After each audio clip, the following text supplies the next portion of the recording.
In starting a business, you don't need a large amount of money to invest on your first try. Mostly what you need is just enough money to start up and a lot of research and understanding. With these said, you might want to consider some of these before starting a small business. But before anything else, please hit that notification bell and subscribe button to know more videos just like this one. Welcome to Fortune Figures. Number 10. Refine your idea. The basic thing about starting a business is, of course, you likely already have an idea of what you want to sell or at least the market you want to enter. Determine what need your idea fills with the customer. First, find one basic function or service that will bring value to your customer. From there, add all the necessary supporting functionality. Do a quick search for existing companies in your chosen industry. Learn what current brand leaders are doing and figure out how you can do it better. If you think your business can deliver something other companies don't, or even deliver the same thing but only faster and cheaper, or you've got a solid idea and are all ready to create a business plan. Create a prototype to evaluate your product in order to allow both yourself and others have a feel of the product. Sometimes it even makes sense to develop a prototype in code, especially if it is a complex product that can take months to build. Number 9. Write a business plan. Once you have your idea in place, you need to ask yourself a few important questions. What is the purpose of your business? Who are you selling it to? What are your end goals? How will you finance your startup costs? These questions can be answered in a well-written business plan.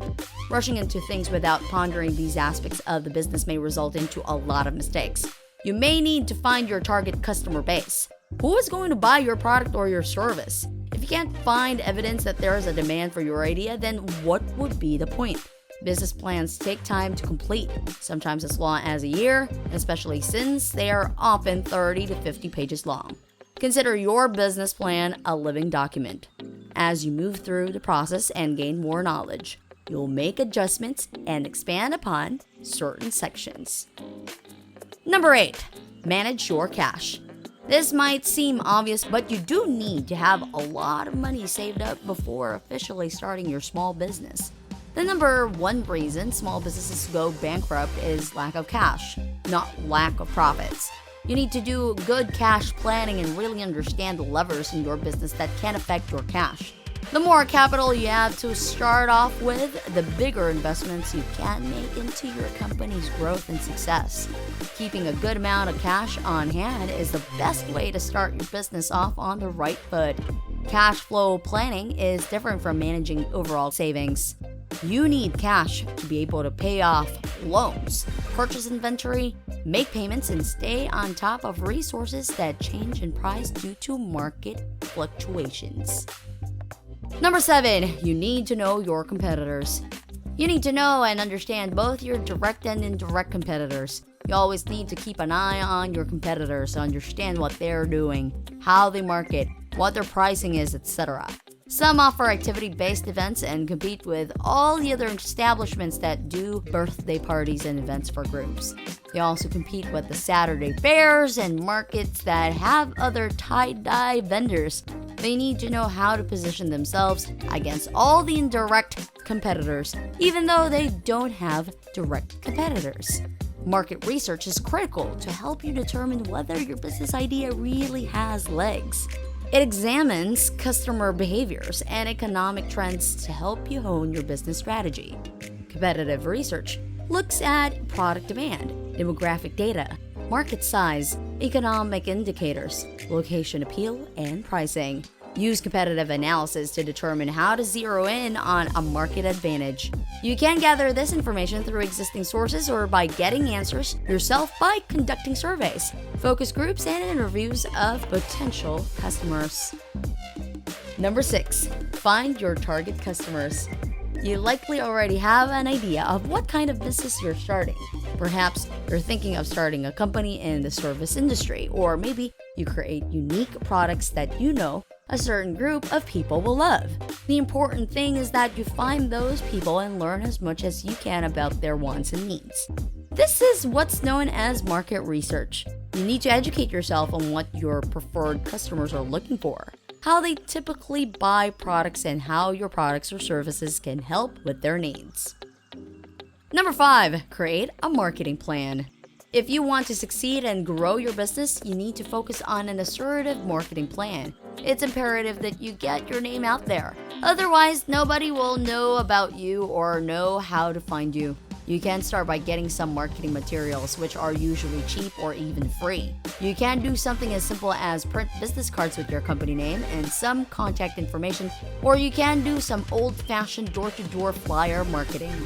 Nowadays, the best way to market your small business completely for free is to get online. Start having a consistent social media presence across all of the free platforms like Facebook, Instagram, and LinkedIn. If your small business creates media, you should have a YouTube channel as well. According to reports, free online marketing with visual content generates 3 times more leads than any other kind of marketing. Not only is it essential for your business to engage with the community in real time, but it's an easy way for knowledge about your business to go viral. Number 4, hire some employees. Unless you're planning to run a business of one, you'll need help. That help may come in the form of full and part-time employees or independent contractors, and it's important to understand the distinctions between these classifications. Also, how much help will you need? Another set of hands may be enough, but you may require a multitude of skill sets depending on your business. Depending on how small they are, some small businesses can be run completely independently. But if you are looking to expand even a little bit, you should have a couple of trusted employees by your side.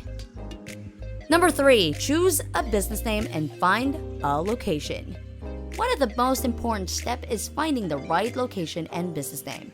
Your business name is usually the first aspect prospects learn about your company, forming their initial impression. The name needs to be just right. Know the aspects to consider when choosing a business name. Simplicity and uniqueness are important. For brick-and-mortar businesses, location is often a key factor of success. Will you build or lease? Should your storefront be downtown, in an office space or warehouse, or a cart at the mall?